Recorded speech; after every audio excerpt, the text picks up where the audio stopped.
Es decir, yo tolero totalmente las opiniones particulares de ellos, pero en cuanto no me obedezcan, yo no las tolero. Otra de las frases que se atribuye a Federico de Prusia es: podéis pensar lo que queráis, pero obedecedme, tenéis que obedecerme. Esta es la idea, como he sabido, que recogió Kant en su famoso escrito ¿Qué es la Ilustración?, cuando distinguió entre una libertad de razón pública y privada, el uso de la razón público y privado.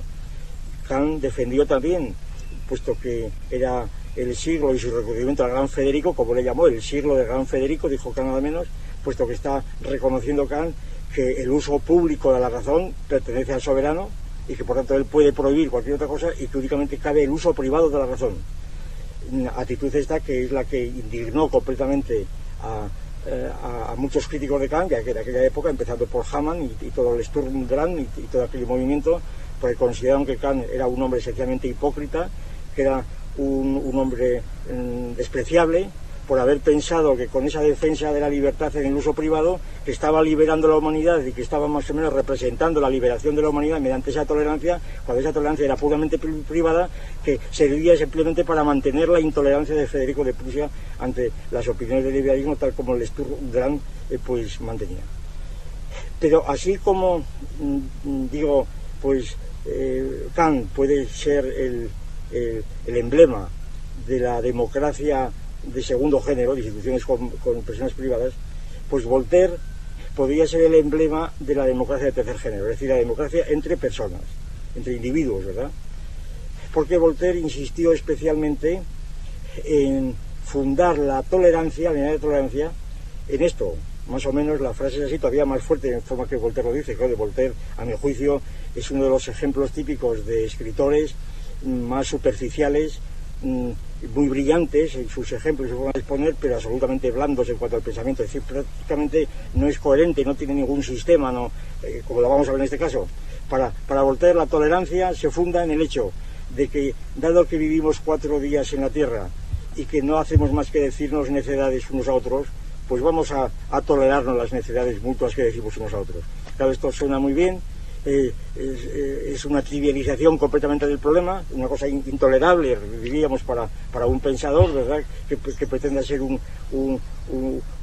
alguien que establece un sistema de pensamientos. Es simplemente una confesión de escepticismo radical, como todos decimos tonterías, pues vamos a tolerarnos, ¿qué más da, no?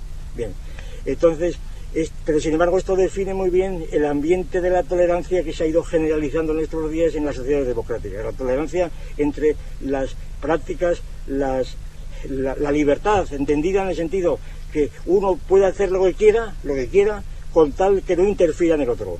De manera que entonces todo el mundo tiene que ser tolerante en la medida en que algo no repercuta sobre su propia conducta, sobre sus propias opiniones. Esta es la situación.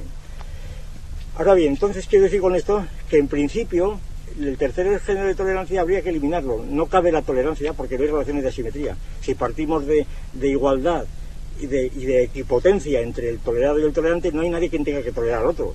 No tienes por qué tolerar a nadie, pues que cada uno tiene la misma fuerza para expresar sus opiniones que el otro. Es decir, no hay tolerancia. Aquí se trata de una situación de pseudo-tolerancia, es otra cosa totalmente distinta. Ahora, lo que ocurre es que hay muchos casos, en donde la equipotencia o la igualdad entre los individuos o los ciudadanos está establecida por la propia institución, y entonces se reproduce aquí situaciones de asimetría cuando uno de los individuos pues puede apelar precisamente al fundamento de esa institución frente al otro, y entonces aquí se reproduce de algún modo en la vida civil pues lo que hemos dicho a propósito de la corrección fraterna en la vida eclesiástica. Es decir, pongamos por caso pues 2 individuos iguales, 2 oficiales de un ejército, que son iguales dentro de la institución, de la misma gradación, de la misma trayectoria, son iguales. Entonces, estos 2 oficiales entre sí se tolerarán si son amigos, por ejemplo, en la sala de banderas, en sus relaciones, cuando quiera, se tolerarán todas las opiniones mutuas. Pero llegará un momento y cada uno no tolera al otro, simplemente no tiene ninguna potencia sobre el otro, pero llegará un momento en que acaso uno, si el otro empieza a emitir opiniones pues relativas contra el ejército, contra la patria, o como quiera, el otro podrá denunciar al superior. Estamos en el caso de la corrección fraterna.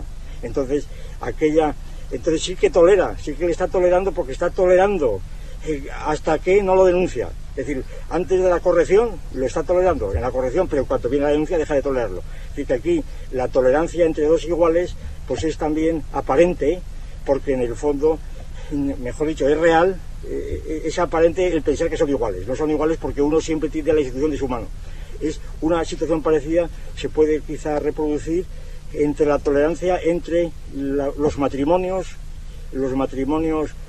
pues seculares, es decir, no eclesiásticos, matrimonios civiles, en donde teóricamente los cónyuges son iguales en cuanto a la institución. Y naturalmente se pueden tolerar mutuamente todo lo que se quieran, infidelidades, opiniones, etc. Se pueden tolerar todo, pero siempre la relación puede ser asimétrica porque uno de los cónyuges, puede siempre, en nombre de la institución, puede, por ejemplo, pedir el divorcio. Y entonces pues puede deshacer el propio matrimonio, en cuyo seno se da la situación de igualdad en ese contexto. De manera que entonces las relaciones de tolerancia e intolerancia aquí siguen siendo muy ambiguas, porque ambiguas son las relaciones de igualdad entre los ciudadanos, entre los individuos, que no son nunca abstractas, sino que están fundadas siempre en unas relaciones de causalidad, de influencia recíproca, definidas por un contexto determinado. La situación más general es la situación de una democracia en donde todos los ciudadanos indiscriminadamente se definen iguales y como libres. Y aquí es donde se ha ido extendiendo la ideología de la tolerancia como relación entre individuos, y además se intenta fundar esta relación en el respeto que unos individuos se deben a otros en cuanto personas racionales, ¿verdad? En cuanto personas racionales. De aquí se infiere como consecuencia la necesidad que una democracia, que supone que todos los ciudadanos son libres, en la medida en que uno no influya o no interrumpa la libertad del otro, puede, o el juicio del otro, naturalmente, tiene que tolerarlo. Claro, aquí la dificultad estriba primero en que no se ve muy bien si son iguales, cómo puede uno tolerar a otro. ¿Qué quiere decir tolerar aquí? Aquí tolerar no quiere decir tolerar en el sentido que hemos dicho. Aquí quiere decir simplemente soportar, tener paciencia, ¿verdad? Es decir, son otras virtudes de la paciencia, de lo que fuera, pero aquí tolerar no quiere decir realmente nada.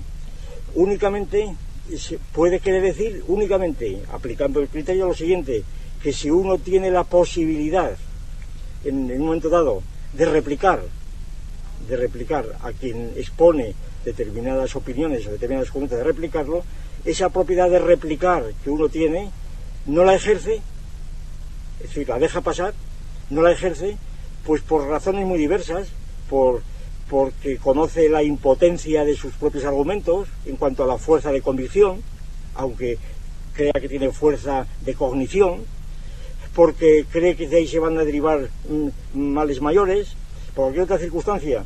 Y entonces, al no ejercer esa fuerza que tiene, no ante otros, sino ante terceros, puesto que esa relación de una persona ante terceros ya se llamará intolerante cuando no es intolerante, porque tiene una función, diríamos, pedagógica ante terceras personas que están escuchando el debate entre dos personajes de los cuales uno y otro son irreconciliables. Entonces, este debate, que el llamado tolerante no es tolerante, el llamado intolerante es simplemente polémico o dialéctico, pero no es intolerante, aunque será percibido evidentemente como intolerante, por el que únicamente por tolerancia, la tolerancia absoluta, mutua y recíproca. Y lo más grave es que se funde esta llamada virtud democrática, que se fundamente en el respeto mutuo, puesto que el respeto mutuo supone siempre que el otro tiene una capacidad racional, como se suele decir, aunque no se ve muy bien lo que es esto, para emitir sus opiniones. Pero ocurre que este otro que está emitiendo sus opiniones puede emitir dos clases de opiniones, o dos tipos de opiniones, distinción fundamental, a mi juicio, para poder enjuiciar el asunto.